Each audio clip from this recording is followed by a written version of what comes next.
তো সেদিন গেছিলাম আমরা হরিপুর, কারণ সেদিন আমাদের হরিপুরে কিছু কাজ ছিল।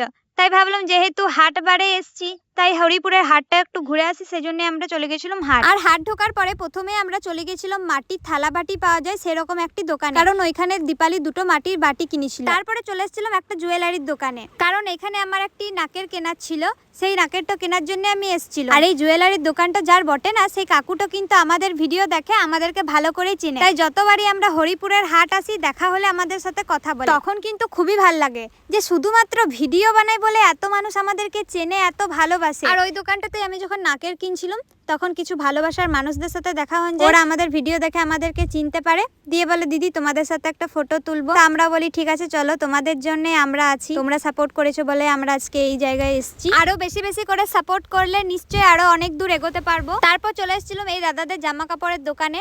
এখানে এলে আমি কিছু না কিছু কিনি তবেই ঘর যাই, আসলে কালেকশন গুলো এত সুন্দর রাখে কি বলবো। তারপরে চলে এসেছিলাম একটা ফটো ফ্রেমের দোকানে, কারণ আমার মা বলেছিল একটা সুন্দর দেখে ঠাকুরের ফটো ফ্রেম নিয়ে আসবি। তা আমি এই যে দেখো এই ফটো ফ্রেমটা বেছে রেখেছি, ঠিক আছে, যেটা আমি হাতে ধরে রেখেছি সেটা আমার খুবই পছন্দ হচ্ছিল। একটা অনেক বড় মতন ফটো ফ্রেম ছিল, ওটা 1500 টাকা দাম বললো। আমার বাজেট এতটা ছিল না, আর আমাদের ঘরে এতটা ফাঁকা জায়গাও ছিল না যে এত বড় ফ্রেমটা লাগাবো, কিন্তু আমার ওই ফ্রেমটা খুবই ভালো লেগেছিল। যাই হোক, তারপর আমার বাজেটের মধ্যে আমি একটি ফটো ফ্রেম কিনলাম, কারণ কি ওই 1500 টাকা দিয়ে আমি ফটো ফ্রেম কিনতে পারবো না, গরিব মানুষ ভাই, এত টাকা পয়সা নাই। কিন্তু এই দোকানটাতে এত সুন্দর সুন্দর ফটো ফ্রেম ছিল না, যেটা দেখছি সেটাই আমার ভাল লেগে গেছে।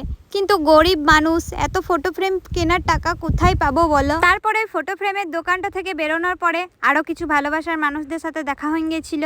তো গাইস, আজকে হরিপুর বাজার এসেছিলাম, আর এই যে দিদি ভাইয়ের সাথে দেখা হলো। তোমার নাম কি? মালাপ্রিয়া চক্রবর্তী। আচ্ছা, আমাদের ভিডিও দেখে, আমাদেরকে দেখে চিনতে পেরেছে, তো কথা বলতে আসলো, খুবই ভালো লাগছে। যাই হোক, এরকম ভাবে সাপোর্ট করো। হ্যাঁ নিশ্চয়ই, আর আমরাও সাপোর্ট করব। আর এই যে দাদার দোকানে এসেছি, দাদা আমাদেরকে ডাকছিল, আমরা রাস্তা দিয়ে পেরোয় যাচ্ছি, তখন আমাদেরকে ডাকছে এই করে। আমরা প্রথমে বুঝতেই পারিনি, তারপর আবার আমাদেরকে দোকান থেকে বেরিয়ে গিয়ে ডাকলো, তারপর আমরা এখানটা এলাম, দিয়ে কথা বলছি অনেকক্ষণ ধরে। আমাদের ভিডিও ভালো লাগে? অবশ্যই, খুব সুন্দর ভিডিও করো তোমরা। যাই হোক, তোমাদের ভালো লাগার জন্যই বানাচ্ছি, তোমাদের ভালো লাগছে সেটা আমাদের অনেক ভালো লাগছে। লাইদিপালি। তারপর হরিপুরে কাজবাজ কমপ্লিট করার পরে আমরা চলে এসেছিলাম ঘর। আর এই ভিডিওটা কে কে শেষ পর্যন্ত দেখলে আর কোথা থেকে দেখছো অবশ্যই কমেন্ট করে জানাবে, তাহলে নেক্সট ভিডিওতে তোমাদের নাম গালা বলবো। আজকের মতো ব্লগটা এখানেই শেষ করছি, তোমরা সবাই ভালো থেকো, সুস্থ থেকো, দেখা হচ্ছে নেক্সট কোনো ব্লগে। টাটা।